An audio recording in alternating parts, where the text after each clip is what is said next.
बोल माँ लक्ष्मी मात की जय। नवनिर्वाचित कार्यकारिणी के अध्यक्ष श्री विधुशेखर जी और कार्यकारिणी के सभी सदस्य तथा आमंत्रित सदस्य, मैं आज माँ लक्ष्मी जी के दरबार में आप सभी लोगों का हार्दिक अभिनंदन स्वागत करता हूँ।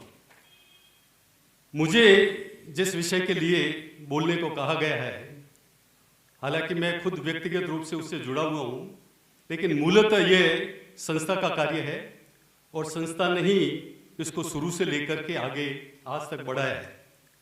इसका इतिहास तो काफ़ी लंबा है, जैसा कि आप जानते हैं। लगभग 30 साल हो गए। 92 का ये केस है और ये 22 में 6 सितंबर को इसका फैसला हुआ है। मैं ज़्यादा विस्तार में नहीं जाऊंगा, संक्षेप में आपको बताऊंगा कि किस तरह से इस संस्था ने इस केस को हैंडल किया है, जो कि मूलतः उससे संबंधित नहीं था। 92 में हमारे माँ लक्ष्मी मंदिर के पुजारी परिवार के सदस्यों ने आपस में पैतृक संपत्ति को लेकर के अजमेर के दीवानी कोर्ट में एक बात दायर किया था।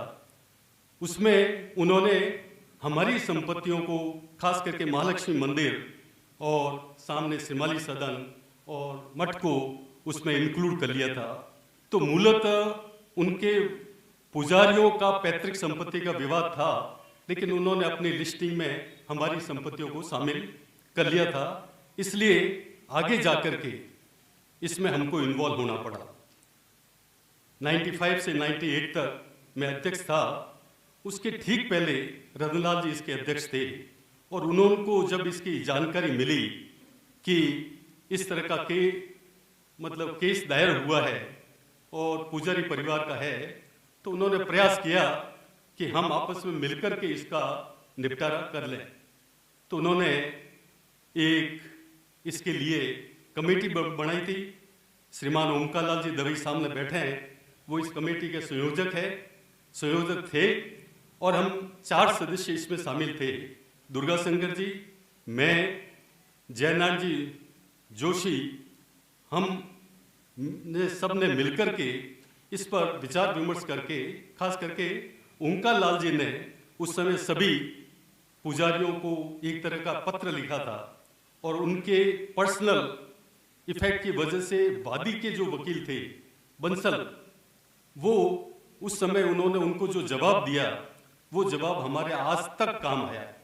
बंसल साहब ने, जो कि वादी के वकील थे, यानी ज्ञानेश्वर जो मुख्य वादी था उसके वकील थे, उन्होंने जब उस तरह का जवाब पेश किया तो वो उसी समय वो हमारे पक्ष में हो गया था, क्योंकि उन्होंने उसमें महालक्ष्मी मंदिर को, मतलब पुजारी की संपत्ति को स्वीकार नहीं किया था, जबकि पुजारियों ने उसमें अपनी संपत्ति उसमें दिखाई थी।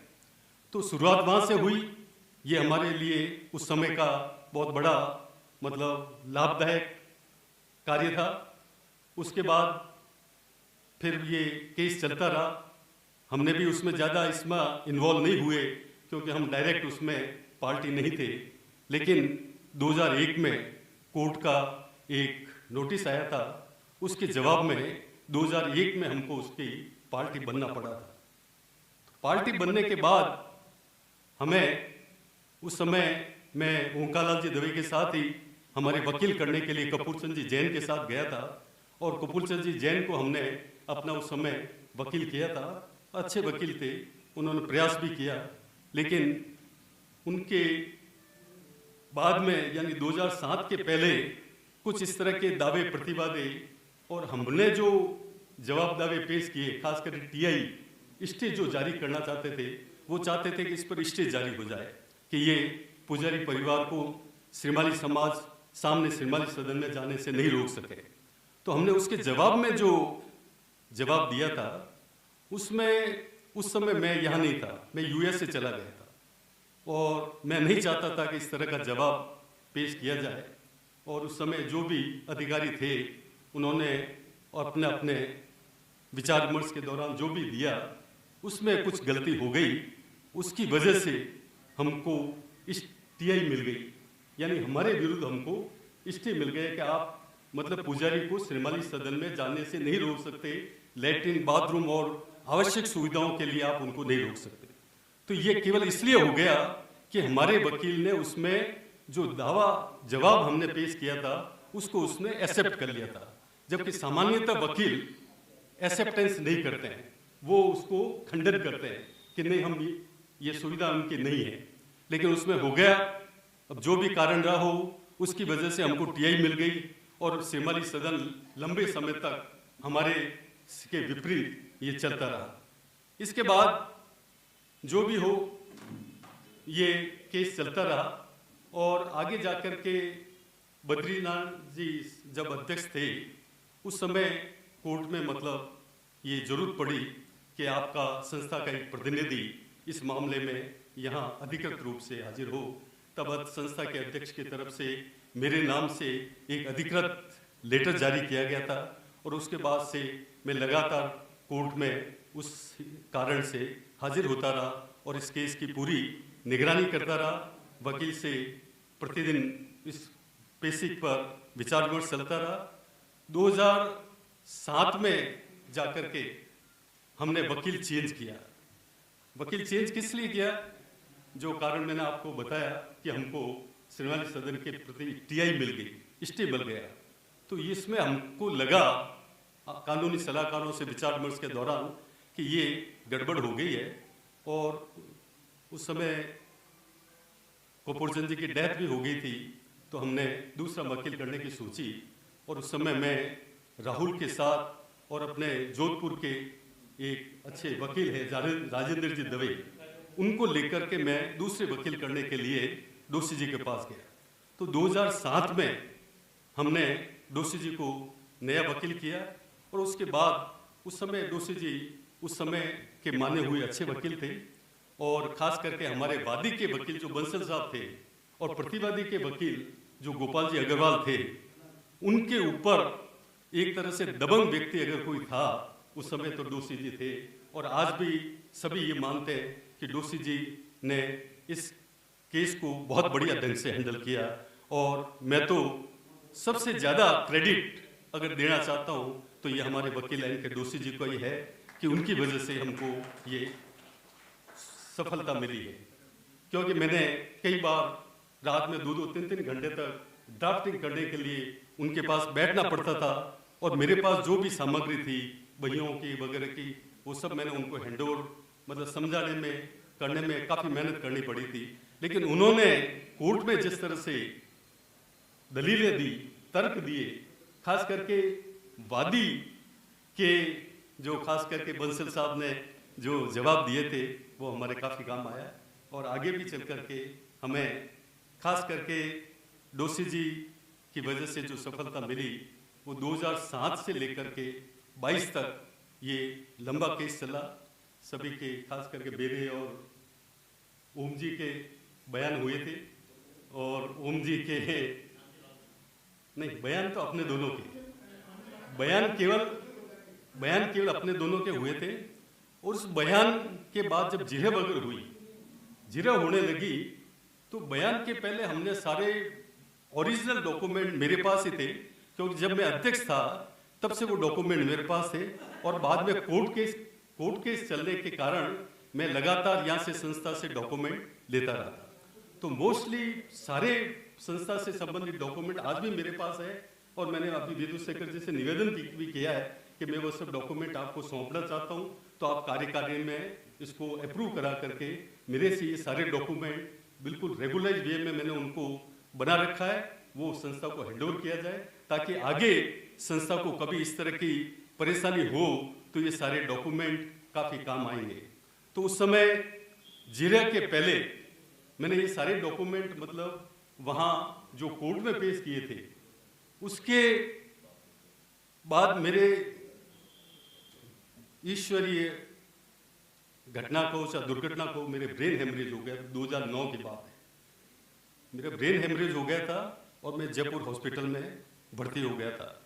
सारे डॉक्यूमेंट मेरे ही पड़े हुए थे, बहियां वगैरह भी पड़ी हुई थी और वो उनके हिसाब से वो एविडेंस वाल दिए थे। तो उनको वापस जो एग्जिबिट करवाना था वो मेरे बस के बात नहीं रही और उस समय मैंने शांतिलाल जी को कहा था कि आप अजमेर जाओ तो मेरे घर पे ये सारे डॉक्यूमेंट पड़े हैं और आप उन डॉक्यूमेंट को वहाँ कोर्ट में जाकर के एग्जिबिट करवाएं। तो एग्जिबिट करवाने में लगभग काफ़ी लंबा टाइम लगा। 2009 का पूरा साल मैं शांतिलाल जी को धन्यवाद दूंगा कि उन्होंने वहाँ जाकर के उन डॉक्यूमेंट को वहाँ वेरीफाई कराया जिनके बारे में इनको जानकारी नहीं थी। भैया मैंने तो पढ़ी थी, लेकिन इन्होंने नहीं पढ़ी थी। उन भैयों में से वो सब्जेक्ट निकालना कि परमानंद जी जब इनके पूर्वज पुजारी थे, उन्होंने को जब बिल कलेक्शन के लिए संस्था के अध्यक्ष ने लेटर लिखा, तब संस्था ने उसका खर्चा किया था, उसकी एंट्री उस बही में थी। उसको ढूंढ के निकालना शांतिलाल जी ने किया और वो सब एग्जिबिट करवाए। तो इस काम में सबसे ज्यादा उसका योगदान उस समय शांतिलाल जी का रहा। डोसी जी के बाद मैं शांतिलाल जी का इस मामले में तारीफ करूंगा कि उन्होंने मेरे घर पर बैठ करके सारे मौलिक डॉक्यूमेंट के आधार पर जो एग्जीबिशन करवाया, वो उस समय इम्पोर्टेंट घटना थी। उसके बाद निश्चित रूप से काफ़ी पक्ष हमारा मजबूत होता गया। डोसी जी के नेतृत्व में आगे कार्रवाई चलती रही। बाकी जैसा समय आया, कई चीज़ें जैसे आप जानते हो कि समय आने पर ही होती है। संस्था लगातार आगे बढ़ती है, काम होता है, सबके सहयोग से होता है और इसमें मैं मानता हूँ कि समय समय पर सबका सहयोग रहा। बीच में कई बार टीआई वगैरह के विरुद्ध में जवाब देना पड़ता था, तो उस समय जो सेक्रेटरी कांतिलाल जी ओझा और रामा किशन जी ओझा वगैरह इन लोगों ने भी उसमें काफ़ी काम किया था। तो और भी काफ़ी हो सकता है मेरे से कुछ भूल हो गई हो कि का नाम मैं नहीं ले पाया हूँ, लेकिन काफ़ी समय तक लगातार इनके सहयोग से, और ये एक बहुत बड़ा मतलब माइलस्टोन डिसीजन है जो भूतो न भविष्यति, जिसकी हमको कोई उम्मीद नहीं थी, क्योंकि लास्ट मोमेंट में हमको ये पता चल गया था। पहले भी ये था कि वादी और प्रतिवादी के वकील मिल गए थे। हालांकि वादी ने एक्सेप्ट किया था कि महालक्ष्मी मंदिर शिमली समाज का है, लेकिन प्रतिवादी लगातार महालक्ष्मी मंदिर पर अपना कब्जा जमाने के दलील देता रहा। दोनों की शुरू में तो आपस में अदावली थी, लेकिन आगे जाकर के ये दोनों मिल गए।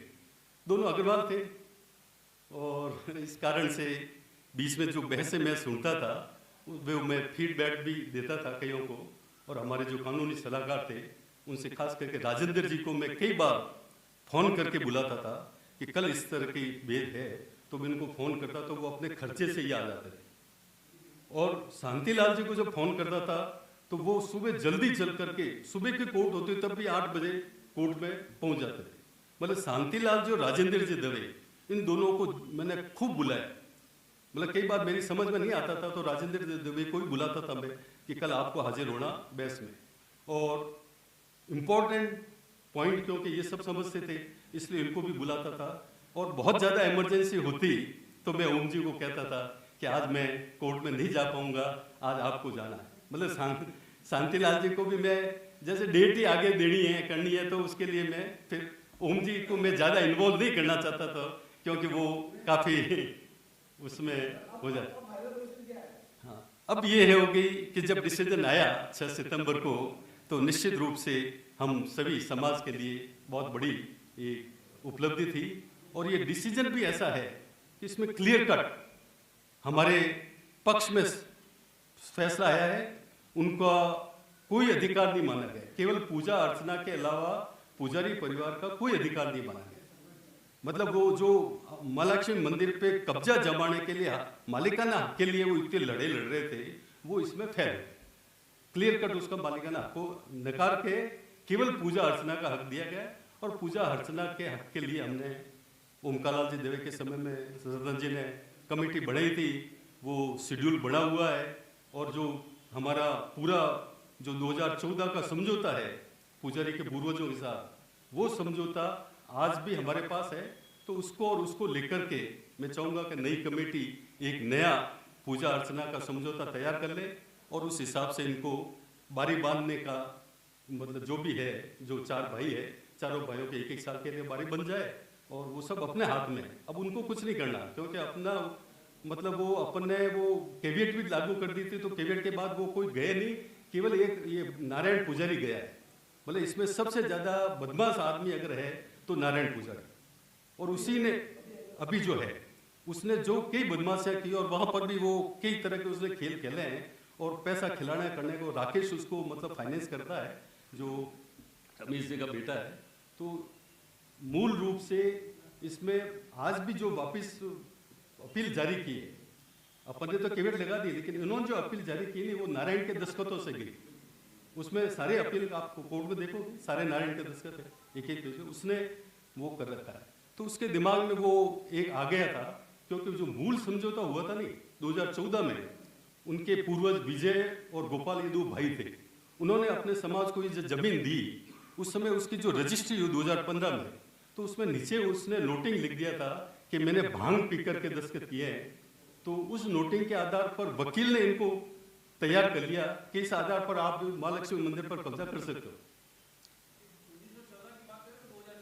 1914 100 साल पहले अपना समझौता हुआ था, करारनामा।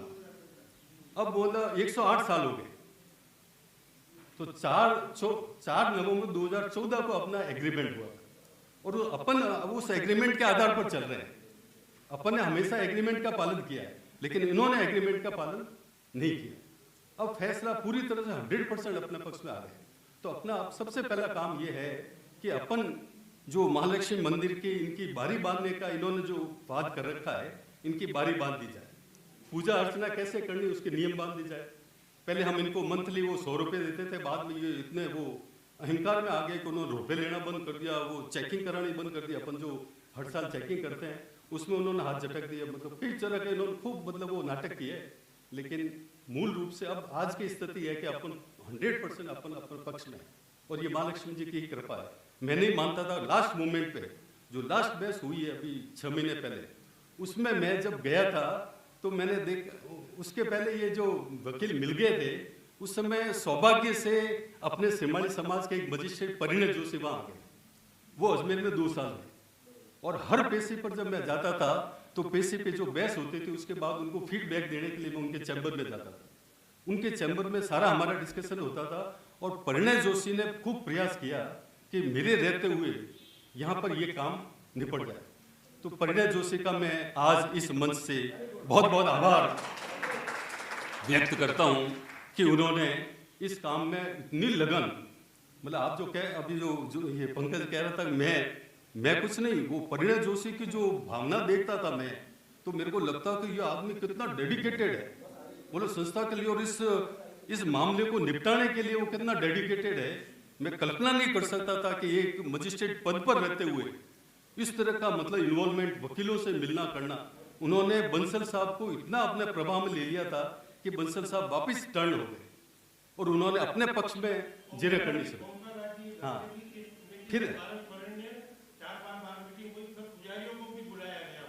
फिर एक बार ये समझौता का प्रयास हुआ, ओमकार लाल जी और परिणय जोशी और पुजारी और महेंद्र जी भी थे, उस समय समझौता का भी प्रयास हुआ, लेकिन वो भी हो नहीं पाया। लेकिन कहने का मतलब ये कि परिणय जोशी का जो उस समय भाव था वो ये था कि मेरे रहते हुए ये काम हो जाए। मैं यहाँ अजमेर में मजिस्ट्रेट हूँ और ये नहीं होता है, मुझे उसको बड़ा यूं महसूस होता था, ग्लानि महसूस होती थी कि मेरे होते हुए नहीं होता। हाँ, ये नहीं। तो मैं आज इस मंच से परिणय जोशी का भी बहुत बहुत धन्यवाद और आभार व्यक्त करता हूँ। तो कहने का मतलब कि हमें जो सफलता मिली है, सभी संस्था और समाज से जुड़े हुए लोगों के क्रमवार जब जब समय आया तब लोगों ने सहयोग दिया, उन सब का मैं धन्यवाद ज्ञापित करता हूँ। और भविष्य में क्या करना मैंने अपनी सलाह दे दी है, अब आपको विचार करना है अपने कानूनी सलाहकार के साथ बैठ करके। और मैं चाहता हूँ कि जल्दी से जल्दी हो जाए कि हम पुजारियों की बारी बांध दें और उनको माइंड करें। सबसे पहला काम ये होना चाहिए कि पुजारियों के बांधने के एक नोटिस जारी करना है। दोषी जी से मैंने अभी काफी आग्रह किया था कि आप नोटिस दे रहे हो। विदुष शेखर जी भी 2-3 बार मेरे साथ दोषी जी से मिलने चले थे और उन्होंने भी यही कहा था कि आप तो मतलब अभी अध्यक्ष के नाम विदुष शेखर जी को नोटिस जारी करना है। कानूनी सलाह लेकर विदुष शेखर जी सबको नोटिस जारी करके 1-1 साल की बारी बांध दें। पूजा के नियम जो हमने 1914 का एग्रीमेंट है उसको और ओमकार लाल जी ने बनाया, उसको ध्यान में रख करके नए पूजा का एग्रीमेंट तय किया जाए और इस प्रकार से मतलब ये काम किया जाए। तो ये सबसे पहला काम ये है। बाकी मेरी आप सबसे पगेलारण